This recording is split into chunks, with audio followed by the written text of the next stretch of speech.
My name is Carina Gardner, and I'm what you would call a practical designer. If you're ready to create a life that you love, become an incredible force for good, and generate income while pursuing your dreams, this is the podcast for you. Welcome to Make and Design. Hey designers, today I have on a guest I think you guys are going to love. This is a little different than our usual fabric designer or any other kind of creative. We have on Mitch Beinhaker. You got it. Beinhaker's right. You got it. I'm so excited to have him here because he is an attorney and he has a great book, which we're going to talk about today. I think will be really fun for us to chat about. And I'm just excited to have you on the show. Welcome, Mitch. Thanks, Green. I appreciate it. Okay, so first of all, I was over on Mitch's podcast. So you do have a podcast. Tell us why you started your podcast. Yeah, so the podcast is called The Accidental Entrepreneur, as I'm sure you'll say. And we've been doing about 5 years, interviewed about 300 people, not all business owners, some of them, working in the space, influencers, things like that.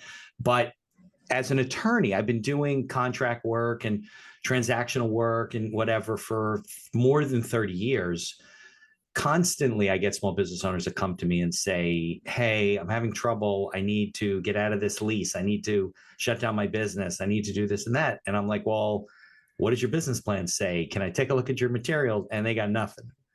So one day I was like, yeah, they're like accidental entrepreneurs. And that's kind of like where the name came from. And of course, everybody comes on the show and says, oh, this is written for me. I'm the accidental entrepreneur. I'm like, yeah, you and 300 other people. But it's true. And that's kind of where it came from, to share like your experiences, like we did on the show earlier, or other people's experiences and the mistakes you made and the things you learned along the way. And there are constant themes on the success side and on the failure side. So, and I'm just trying to spread the good word about helping people to be successful. Everyone wants to be an entrepreneur now. So we better step up our game. So here we are. That's my contribution to society. Oh, I love it. Well, so here's the deal. Don't you think that people say they feel like they're accidental entrepreneurs? Because I know on this particular podcast, everyone doesn't say they want to be a business owner or an entrepreneur. They want to be a designer. Right. And so they're just trying to figure out ways to make money, not realizing that at the end of the day, they really are a business owner. Yeah, I mean, that's the problem, right? They're forced into it.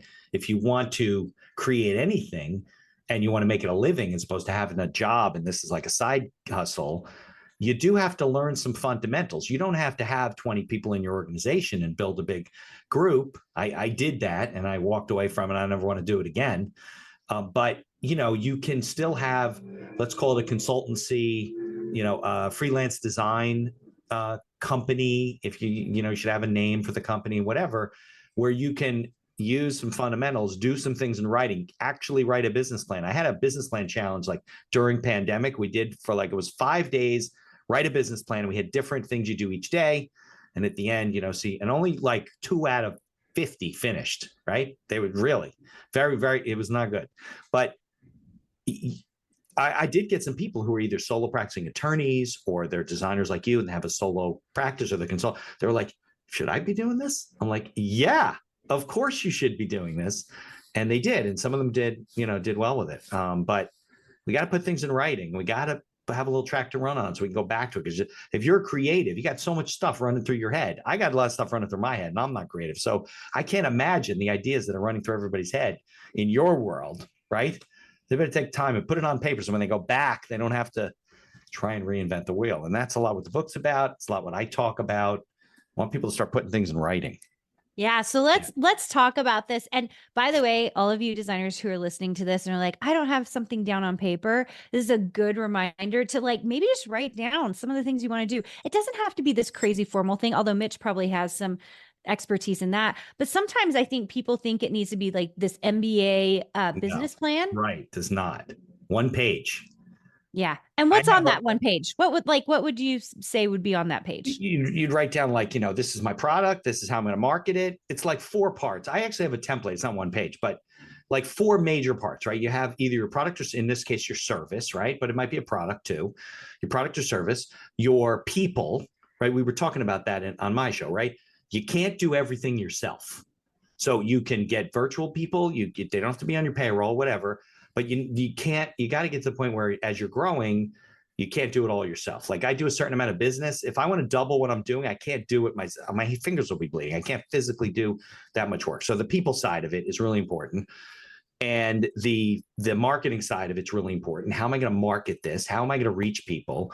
If people listen to my show, they'll hear your story as to how you kind of jump started and said, how do I get into I don't have an audience. How do I get in front of an audience? We had a very good conversation about it. And financials is probably the third part. What's this going to cost me? How, if I'm making a product, what's the cost of goods sold? Literally, do I need staff, insurance, things like that. And that would be the first place I'd start. And then you better get a contract for the things, because everything you guys do is intellectual property, right? It's things that you create. You need to protect that. I get so many people call me and say, oh, such and such just ripped off our website, and they basically the same stuff. I go, yeah, but none of it's copyrighted. It's just like basic things. Good luck, so you want to really protect. And there's less expensive ways to do it, and the more expensive ways to do it. But you definitely want to protect your things. And you want to, if you have somebody hires you to do work, want to make it very clear in writing that these are the limitations on what you're entitled to do with my work, that it's mine and you can do, use it so many times, and then you need my permission. You got to pay whatever. Yeah. So those of you, especially who've been asking, it's so funny because right now we're in the middle of this whole thing in Design Suite Mastermind where we're talking about commercial licenses, which is a very interesting place to be. And like, how much, and should we make it unlimited, and should we put a number on it? And, if someone takes this, what do they do with it? The other thing that's so fascinating is I forget to tell people, like, you need to have a terms of use directly in your website, in the contract. Yeah, 100%. Look, when people go to what's one of the websites where you can buy stock photos and stuff? Oh, like Shutterstock. Yeah. And you go and you buy the photo. That doesn't mean you own the photo. There's fine print that says how many times you can reproduce it, what you can use it on, if it's on web, in print, whatever. And you violate those things. And I get designers that get letters from Getty Images and these other big companies that say, hey, you're violating your terms. Take it down or pay us 10 grand. Yeah. And, it's scary stuff. Yeah. So interesting. So let's talk about the book in terms of that. Sure. So the name of the book is 10 Ways to Get Sued by Anyone and Everyone, which is a pretty scary title. Yeah. Well, my co-author, Barry, has done some 10 ways books, like a series. So he said, if we're going to do something, it's got to be 10 ways to do something. I'm like, well, what's going to be 10 ways to write a contract? Like, that's boring. So we came up with this thing, how to stay out of court, because that's the problem, right? If you come to me and say, listen, having trouble with my business partner, having trouble with my landlord, having trouble with a customer, first thing I'm going to say as the kind of attorney that I am is, what do you have in writing? Do you have an agreement with your landlord that they said you can do this? What's your customer agreement say? What does your partnership agreement say? That is what lawsuits are made of. All the stuff that you said, he said, you wrote this text, he misunderstood, forget about it. You'll be making the attorneys rich. So you want to make sure that you have those things in writing. And that's a major theme of the book. We go through all kinds of stuff from, business divorce, right? I talked to a divorce attorney and what happens, employment matters, insurance, but it all comes down to having things in writing, making it your habit to protect what you make, especially as a creative, right? And to make it very clear to the people that you're doing business with, these are the terms and conditions. Yeah. Right? Because we're in commercial space. There's no rules that they make it up for you. You got to make up your own rules. Yeah. So for those of you, which most of you who are here, you're talking about design, I will tell you the places you're going to want stuff is for sure a terms of use on your website. Mm-hmm. Okay. So however you're doing business. And then the second place is a terms of use within your products. So when you come out with, for example, a die cutting file, you're going to want a terms of use with it. And a lot of it is just clarity, like this is for personal use and they're using it themselves, or this is for commercial use and you can use it up to 800 times in this manner, right? Most of us don't want to be making products that someone can then take and then also resell digitally, right? That's really very difficult. Right. Yeah, we don't want to do that. So I think this is a great conversation because even if you are just thinking about it, stop thinking about it and get it up. Yeah, because it'll be too late when, if you're a photographer and they take your photos and now they're putting it on all the brochures and they're using it for the corporation on their websites and you didn't give them permission to do that. Or they're altering your design, which is worse, right? They take your design and they want to change it. And now I don't want to use the word, but bastardizes your work. It alters it, and it's not. And then and you're not only offended by it, but it could affect your reputation, or, all that stuff's really important. Really important. Out of curiosity, and this came to me because I've been seeing this happen. I've been seeing Instagram posts about it, but we're seeing artists' work being taken in the United States and taken from on foreign entities, like so China. We've seen a few of these where they'll take a piece of art and then they'll put it all over a fabric. They start selling a product. They probably sell 10,000 of it, and the artist just finds it. Like someone sent it to him, like, "Isn't this your piece of art?" Yeah. What do you say to someone who's dealing with something like that? Because that's complicated. Yeah, it's very difficult. I mean, it's hard to protect especially as a small company, right? If you're an international corporation, you may be filing trademarks and patents and copyrights all over the world. But if you're a small designer, you're an artist, and your T-shirt or whatever your design ends up on a shirt in China, you're gonna have a little trouble doing anything about it. Now, if it ends up on the rack at Neiman Marcus, you'll be sure you send them a cease and desist letter and tell them that, this is my work and whatever. I actually was involved with a case. I don't litigate, but I was involved with a case a while back where I think it was either Neiman Marcus or Saks or something like that, where this artist, his design ends up on the shirt, and I think it was printed overseas. I'm not sure who did the printing, but I mean, it was so intricate. There's no way they were trying to claim like it wasn't stealing his work. I mean, the judge was like, "Come on, you got to be kidding me." So, right. So then they had an order to stop selling it right there until this whole thing was litigated and decided. And in the middle of the case, somebody came into the court and said, "Your Honor, I saw the T-shirt being sold again at Neiman Marcus last week," and the judge went nuts. But it was very costly for the artist because he was dealing with a large company and they're fighting him on it and this and that. And it's hard to protect your stuff, but it's important that if let's say you're just starting out, right? And to trademark your work is costly. It's like $300 a category, depending on where you're using it. You can copyright it with the Library of Congress online. It's less expensive. Used to be that you could do a whole volume of stuff, but now, let's say it's $30 so it's not that bad. But if you're putting things out there, like a logo or something like that, just put a TM next to it. If you ever see those little TM, that's a common law claim to a trademark. It's not a registered mark. A registered mark will be an R with a circle around it, which is a little bit hard to get, gives you certain statutory provisions, but at least you're telling the world, "Hey, this is mine." You should always put things, I even do it on the bottom of the podcast and stuff like that, copyright, Mitchell C. Beinhaker, 2018 to 2024, or whatever. So at least you're making that claim and you have some protections when people say, "Well, I didn't know it was copyrighted." Well, it's been out there for, 5 years. So yeah. Yeah, I love that. Thank you for mentioning that too, because sometimes designers feel nervous to even put the TM. And very often we talk to our designers, we're like, "Throw that TM on there, just throw it on there." And then that way, for sure, like, I've been using my same logo for 16 years now. And I put the TM on it from the very get-go. And I'm like, at least you can see there is a blog post from 16 years ago that has this logo on it with the TM on it. And it's sitting out there. So if someone tries to come and copy it now, I'm like, "Look, there's data sitting there." And copyrights and trademarks gain their strength from use. So the longer you've been using it, the more, protection you get when it comes to that stuff. And it's, look, it's important because, look, take an industry that's not even legal on the federal level, like cannabis. I have a couple of companies that I represent, and they want to protect their name, their logo, whatever. Well, you can't file it in the federal registry because it's illegal. There's some states where you can file, for locals, but it doesn't prevent you if you're operating in New Jersey, for example, right, where it's adult use is legal. I can't also sell in Pennsylvania. So if somebody uses the name in Alabama, I'm not going to be able to do much about it, but I can still put a TM by the name. There's nothing illegal about that. So yeah, I mean, it's something that all creatives should learn about trademarks and copyrights and how to protect the work that they are, have the gift to create. Yeah. Amazing. True with patterns or anything, copyright. Yeah. Tell me, I would love to know, like I just saw in your book chapter 2 is like partners, like get it in writing with partners. Yeah. Oh my God. Tell me about, I bet you have stories. Like I would say, how do you feel about partnerships in general, actually?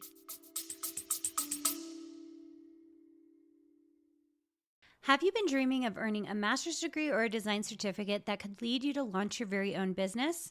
The University of Arts and Design has unique programs where you not only learn how to design, but how not to be a starving artist, which is why I created it. Join us in our upcoming Design Your Future event.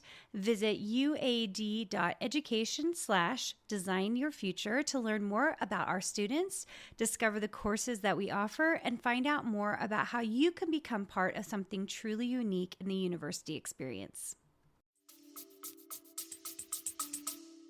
Yeah, I've never been successful with partnerships myself. Me Not neither. a lot of lawyers are. I think that one of the reasons is that there's a miscommunication and misunderstanding between the partners. One's doing this, the other one's doing that. One's doing 80% of the work. It's 50-50 split. So I think that's usually what happens with partnerships, that it's not, there's not a lot of understanding. But given the fact that partnerships very often run into trouble over time, right? You really want to have things very delineated and have it in writing, what, your operating agreement, what your responsibilities are, what this person's responsibilities are, what you're liable to do, when you can be personally liable, and so forth. What happens if we want to break up, one of us dies, gets hurt in a car accident, can't work anymore, gets sued personally? How does that protect the business? Getting divorced, that's another, like, the spouse is like, well, I want half of your share of the business. And if you have it in writing, it says, listen, you can give him or her value for what you own, but they don't get to own shares in the business. So you want all that stuff. And we've had cases over even small businesses. Let's take something in a creative space like bakery, right? So they got picked, so they not only have like recipes, which would be copyrighted, and pots and pans and equipment, they also probably have all their pictures on Instagram and things like that. Yeah. So they're fighting over the littlest things, spoons and knives and photos and this and that. And, that's my recipe. No, it's how I made it, So it really can run into problems with partnerships, and it just destroys your life. Like, you want to move on and go start your new business and focus on that. You don't want to be spending $30,000, $40,000, $50,000 on a crappy lawsuit that's not going to get you very far. Probably going to end you up back in the same place you started, just because, you can't agree on anything. And if your partner has more money than you, you're going to be in more trouble too. Yeah, that's so true. As I have seen it, especially in partnerships, it feels like it's just as much of a divorce as like a divorce. Oh, maybe even more so. Yeah. Yeah. So, and you know what? Unfortunately, I used to say this: if you want justice, you got to get a gun. Like, it just doesn't work like that. Like, if you have the money to spend and you can waste it and the other guy doesn't, you're going to leverage him, even if you're wrong. Yeah. It just doesn't work that way. So you want things in agreements. You want things in agreements like non-disparagement clauses. So the person doesn't go out and say all bad things about you. Yeah, I was gonna say, what is that? What's a non-disparagement clause? It's a clause that says, whether we're together or we're not together, you can't go and say bad things about me or our company. And if you are, it's a breach of the agreement. You can, go after them for libel and slander and things like that. So it at least makes them think twice about it. Without it, you can say whatever. I actually had a client, we were settling something, this is years ago. And the client calls me and says, I was reading this thing. You mean I can't say anything bad about this person afterward? I'm like, yeah, that's what a settlement is. I was like, yeah, no, you can go and say all bad things after they paid you money or whatever it was. So it was pretty funny. But as the lawyer for clients, I make sure that those those things are in there. Usually people do homegrown contracts. They have all the good stuff. Like, if we're getting along, this is how life is going to be. They have nothing about, well, what happens if we get into an argument? How do we settle that dispute? Should it be arbitration and mediation before we go to court, which tends to be cheaper, private, things like that. And if you don't have that in writing, good luck, So very interesting. So interesting. Yeah. I would love to hear, like, do you have a great story? Without course, telling confidentiality. So this is it's fun to talk to an attorney. My husband's an attorney. So like, sometimes, like, it always makes me laugh because he looks at my contracts, right? He's like checking and of course. And once in a while he'll just like, you guys, I think attorneys, they just get into the details of things, like, because that's what your job is, right? To make sure everything, and he'll just get into the details of things. I'm just like, I just don't care. Because I think as a business owner or as a designer, you're like, I just don't care. Right. And do you run into that a lot? Yeah. I mean, look, you're going to care if there's a problem. Yes, but you don't care at the beginning. No. And then they, you know what they do? Somebody tells them you really ought to have a partnership agreement. So they go online, they find some crappy agreement, they put it in writing, they think they're covered. You know, it's like getting basic insurance. Well, we have insurance. You know, a junky agreement is a junky agreement. So, yeah, I mean, look, it's the other side of the brain they don't want to deal with. They don't want to deal with the finances. They don't want to deal with the written, the contracts and things like that. But it's always the creative person, the person that's creating their own work that comes to me and says, this person is trying to steal what I made. What do I do?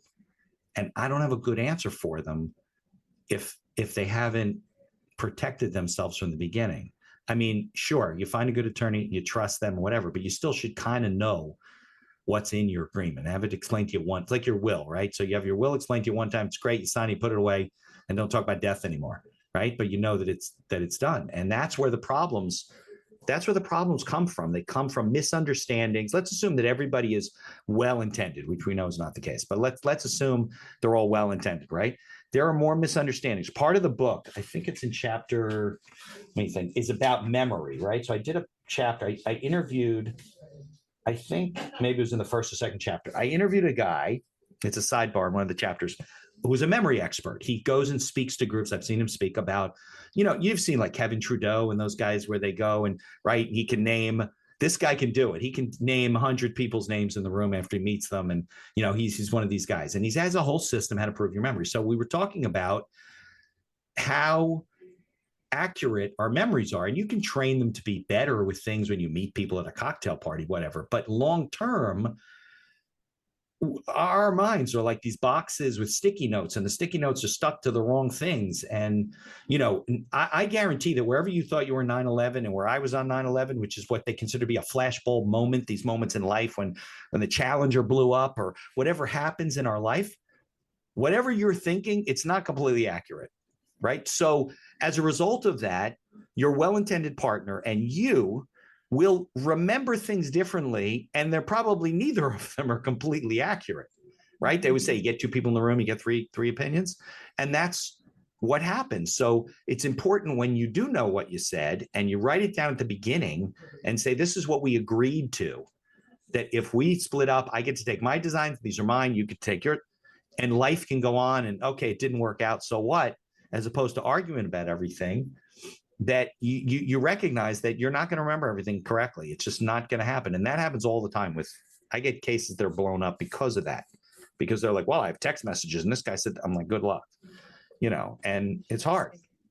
That's so interesting. So it's funny because when we started the Design Suite program, we had several people come with partners, and they said, we want to do your design program together. And I said, nope. We don't do that. Idea. Right. We teach.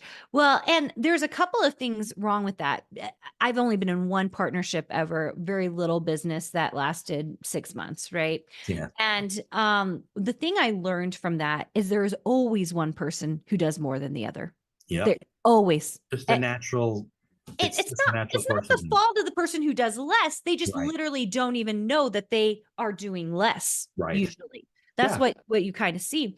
And so the more I got into this, the more I was just like, same in design world. Like there's usually one person who's actually doing the design work. There's one person who's thinking about it and maybe producing a little bit. And there's also a talent factor. There's always one person that tends to be a little more talented and a little more driven. Right. And so we treat everyone like we don't take businesses. We take people. Well, you don't go to college together. Exactly. You don't sign a will together because you're not going to die together. You can't do that. You got to do it on your own. You're an individual. And so I think for those of you who are currently in partnerships, and I know there are several of you who are, I recently talked to a group, like a couple of people who were like, one person actually made the physical goods and one person did the marketing and stuff. And I was like, how do you guys break your ties? And they were like, well, we just kind of talk about it. And I'm like, guys, one of you should be in charge and one of you should be working for the other person, because that's how you break the ties, because one person is actually in charge. That's why you need an agreement that says these are the rules. This is what we do if we break it. We have a tie. This is who decides. I think the most successful partnerships is when somebody's really good on the inside stuff. running the business, the creatives, whatever, and somebody's really good on the outside stuff, the business development, dealing with the salespeople, dealing with the customers, and there's a balance there. It's very common in the family-owned space where you find children that have taken over businesses from parents, and there's a big, big discrepancy between the level of work ethic, because maybe one of them's a little bit older and he took over the business. He's the president now. And the other kid's the vice president, but he's only doing 20% of the work, but they're both getting the same salary, and there's a lot of animosity and nothing in writing. So what are you going to do? You're going to go to your brother and say, hey, listen, let's do an agreement where I get 80% of the work. And he's like, why would I do that? So so there's a lot of that because it, like you said, accidental. They just kind of grew into the business. Yeah. But it's got to be done. It's got to be done. I'm doing it right now for a couple of families, next generation. They're taking over. And I said, listen, your father and your two dads had, and one of them had passed away in actually two of the cases. He had some paperwork. Some of the paperwork is in place. Wasn't all of it in place. I said, listen, we're going to do a shareholders agreement for you guys. Tell me who does what. Let's figure all that stuff out. And then we're going to do an agreement like you have families. So what happens if someone passes away or is done with this? They don't want to work anymore, or they get disabled, or they can't physically do it or mentally do it or whatever. Got to have that stuff in writing. So, because you're dealing with a lot of personalities, you're dealing with spouses, you're dealing with children, and it gets very, very complicated very quickly. Yeah. So fascinating. Okay, guys, if you are interested in the book, where can they find this? It's on Amazon. Just do a search for 10 Ways to Get Sued. They'll find it. There's a Kindle version. I love it every time you say it. Just 10 ways to get sued. It's pretty funny. So I think there's a Kindle version, but I don't know if they've connected the two yet. So you can do, and we're working on an Audible version too. We're going to be meeting with somebody in a couple of weeks. So I love it. It's a good resource book. It's not like read in the bathroom type of book. Yeah. Okay. I love it. Awesome. Anywhere else you'd love to send people if they want to know more about what you do? Yeah, they can always go to my website, beinhakerlaw.com. Make sure you spell my last name right, like on the bottom of the screen there. Yeah. And my personal site, mitchbeinhaker.com, is, the podcast, speaking, books. The book is actually, there's a link to the Amazon book on that site as well. And I'm on LinkedIn, Facebook, and LinkedIn is probably the best way to connect with me, but Facebook too. I probably have a Pinterest account, but I don't use it. Instagram, the podcast goes up on Instagram. I don't know. It's all kind of automated. You're like literally the opposite of us. I'm like, oh, the LinkedIn account is not my favorite. Yeah, because business LinkedIn, right? Of course not. Yeah, it's pretty funny. I love it. You guys, we're gonna put that in the show notes for you, if you're interested in that, and then also go maybe check out his podcast and go see what he's talking about with other business owners. All of you are accidental entrepreneurs, whether you like it or not. Right. And I think it's a really good place to start to kind of hear the stories of people and what they're doing. Any last advice for any creative out there that is kind of dealing with, any kind of little legal issue? What would you suggest? Get it in writing. Get it in writing. Learn to be a person who has contracts and protects what they have. That's the one problem that creatives call me about. Somebody's trying to steal their stuff and they don't have it in writing, and I can't do a lot for them, Yeah. Amazing. All right, guys. Thanks so much for joining us, and we'll see you soon. Did you know you have access to more free design content, die cut files, and sewing patterns? Join our exclusive VIP group for free by going to designsweetcourses.com/free.